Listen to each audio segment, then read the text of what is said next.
Hi everyone, welcome back to How to Fix Online.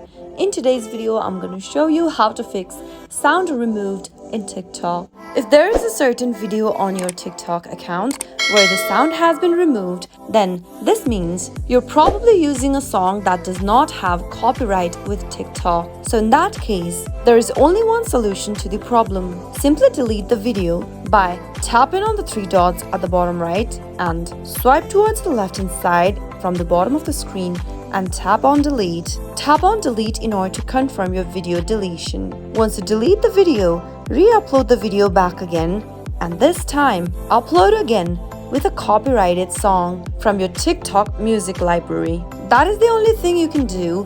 I hope you found the video to be helpful. If it was, go ahead and give us a thumbs up. I'll be back soon with more videos like this. Thank you for watching.